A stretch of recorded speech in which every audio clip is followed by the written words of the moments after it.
ये आकाशवाणी गोरखपुर है। अब आप वेद प्रकाश पाठक से क्षेत्रीय समाचार सुनिए।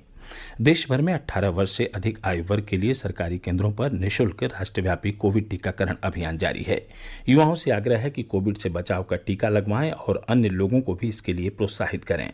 जब तक जरूरी न हो घर से बाहर न निकलें और सुरक्षा के 3 सरल उपायों का पालन करें। मास्क लगाएं, 2 गज की सुरक्षित दूरी बनाए रखें, हाथ और चेहरा साफ रखें।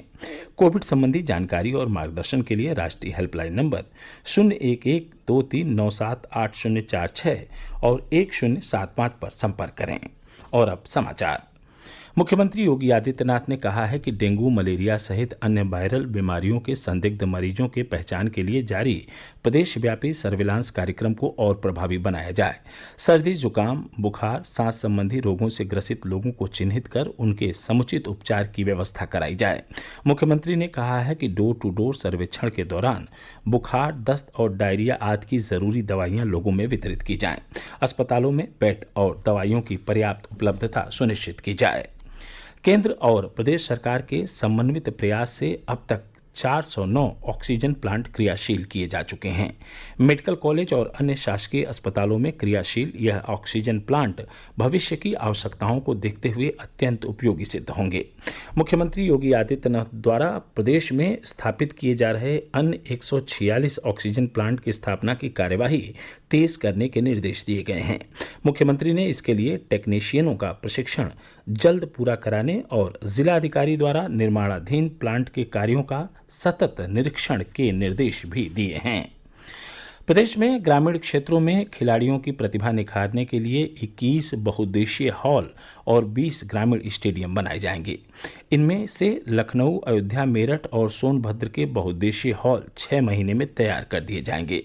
इससे खिलाड़ियों को अभ्यास के लिए रनिंग ट्रैक और नेचुरल कोर्ट के साथ अन्य सुविधाएं भी मिल सकेंगी।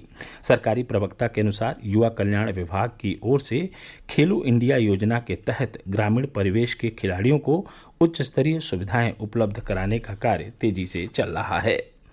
प्रदेश में पिछले 24 घंटों में 19 लोगों में कोरोना संक्रमण की पुष्टि हुई, जबकि इस दौरान 16 मरीज स्वस्थ हुए। राज्य में सक्रिय मामलों की संख्या 182 है। प्रदेश में कोविड नमूनों की जांच लगातार जारी है। पिछले 24 घंटों में 2,21,226 नमूनों की जांच की गई।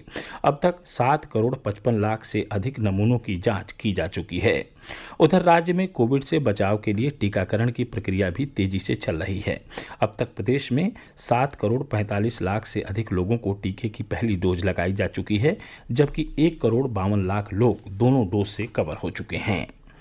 अगले वर्ष के पद्म पुरस्कारों के लिए नामांकन की आज अंतिम तिथि है। गृह मंत्रालय ने कहा है कि पद्म पुरस्कारों के लिए नामांकन और अनुशंसा केवल पद्म पुरस्कार की वेबसाइट www.padmawards.gov.in पर ऑनलाइन प्राप्त की जाएगी।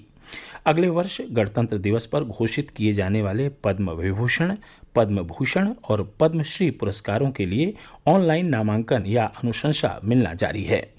गृह मंत्रालय ने कहा कि सरकार पद्म पुरस्कारों को आम लोगों के पद्म पुरस्कार में बदलने के लिए प्रतिबद्ध है।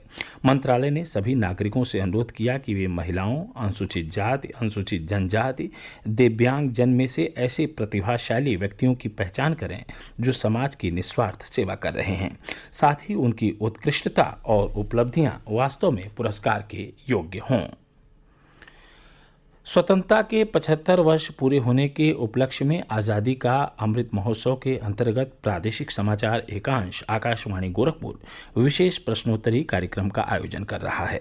इसके तहत हर सप्ताह बृहस्पतिवार को सुबह 7:20 पर प्रसारित प्रादेशिक समाचार बुलेटिन में श्रोताओं से देश के स्वाधीनता संग्राम और उसके गौरवशाली इतिहास पर एक प्रश्न पूछा जाता है।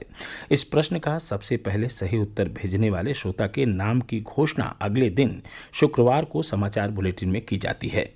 आप भी हमारे इस क्विज का हिस्सा बन सकते हैं।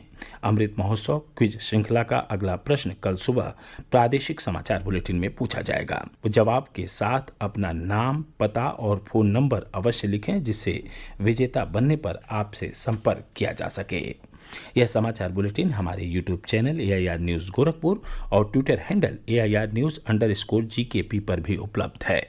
इसके साथ ही क्षेत्रीय समाचारों का बुलेटिन समाप्त हुआ। नमस्कार।